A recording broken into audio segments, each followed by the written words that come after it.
नमस्कार मित्रांनो, तर आपण घेतला आहे फ्लिपकार्टवरून आपल्या Xiaomi Pad 8 साठी मोबाईल स्टँड. चला तर मित्रांनो, आता आपण हे ओपन करून घेऊयात. तर आता करू द्यायची आपण अनबॉक्सिंग. तर मित्रांनो, तुम्ही बघू शकता हे स्टँड प्लास्टिक रॅप मध्ये येते, त्याच्यासोबत एक पाना येतो आणि त्याची बिल क्वालिटी बघाल तर खूप छान येते. जी ग्रिप येत नाही, आपण ग्रिप त्याला चिटकून घेऊयात. या स्टँडची प्राइस मी व्हिडिओच्या शेवटला सांगेन, तर मित्रांनो व्हिडिओ शेवटपर्यंत बघा.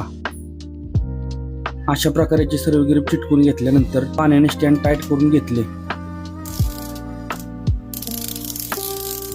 तर मित्रांनो, तुम्ही बघू शकता अशा प्रकारे आपण स्टँड बनवलेला. त्याच्यावर असा हा टॅप ठेवायचा वर त्याच्यावर आपण एडिटिंग करायचो. स्टँड टाईट करून झाल्यानंतर टॅप त्याच्यावर ठेवून बघितला. त्याची स्टँडची स्टॅबिलिटी खूप छान आहे आणि जुने स्टँड साईडला ठेवले, नवीन स्टँड टेबलवर ठेवल्यानंतर लुक हे अशा प्रकारे येत होता. तर मित्रांनो, तुम्ही बघू शकता हा आपला पूर्ण टॅबलेटचा स्टँड रेडी झालेला आहे. तो अशा प्रकारे 360 रोटेट होतो. हे बघू शकता तुम्ही. कॅरिंग कॅपॅसिटी पण याची खूप छान आहे. हा स्टँड मी फ्लिपकार्टवरून 395 रुपयाला घेतला होता. तर अशाच इंटरेस्टिंग व्हिडिओ बघण्यासाठी फॉलो करायला विसरू नका. तर मित्रांनो, भेटू अशा एका इंटरेस्टिंग व्हिडिओमध्ये. तोपर्यंत जय श्रीराम.